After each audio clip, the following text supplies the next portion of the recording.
પાટણ જિલ્લાના રાધનપુર ખાતે આવેલ રાપરિયા હનુમાન મંદિરની બાજુમાં રાવળદેવ સમાજની વાડીમાં એક ચતુર્થ સમૂહ લગ્ન યોજવામાં આવ્યું હતું। 21 દંપતીઓએ પ્રભુતામાં પગલાં પાડ્યા।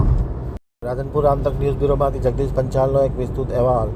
પાટણ જિલ્લાના રાધનપુર ખાતે આવેલા રાપરિયા હનુમાન મંદિરની બાજુમાં આવેલ રાવળદેવ સમાજની વાડીમાં શ્રી વઢિયાર રાવળ યોગી સમાજ સેવા ટ્રસ્ટ દ્વારા વઢિયાર પંથકનો ચોથો સમૂહ લગ્નોત્સવ આજે ધામધૂમપૂર્વક ઉજવવામાં આવ્યો હતો, જેમાં રાવળ યોગી સમાજના સાધુ સંતો, આગેવાનો વગેરે ઉપસ્થિત 21 જેટલા નવદંપતીઓ કે જેઓ આ સમૂહ લગ્નોત્સવમાં પ્રભુતામાં પગલાં પાડનાર હતા તેમને આશીર્વાદ પાઠવ્યા હતા।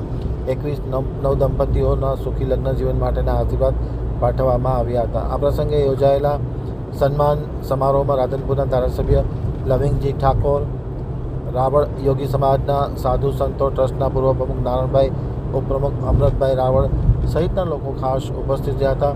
તમામ લોકોએ નવદંપતીને ખૂબ ખૂબ શુભકામના પાઠવી હતી અને ચતુર્થ લગ્નોત્સવ ધામધૂમથી સંપન્ન થયો હતો। વઢિયાર રાવળ યોગી સમાજ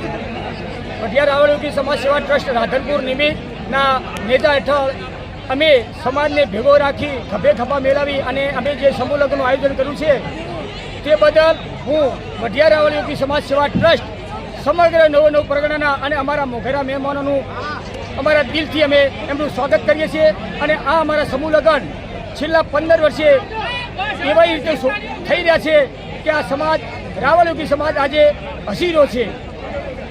અને બીજું કે આ સમાજે અમને ખોબલે ને ખોબલે સારામાં સારું દાન કર્યું છે અને આજે આ સમાજે ટોટલી ખર્ચો સમાજના દીકરાએ ઉપાડી લીધો છે। એ બદલ અમે ટ્રસ્ટ અને અમારી સમિતિ આ સમાજના ખૂબ જ અમે એમને વંદન કરીએ છીએ। આપનું નામ?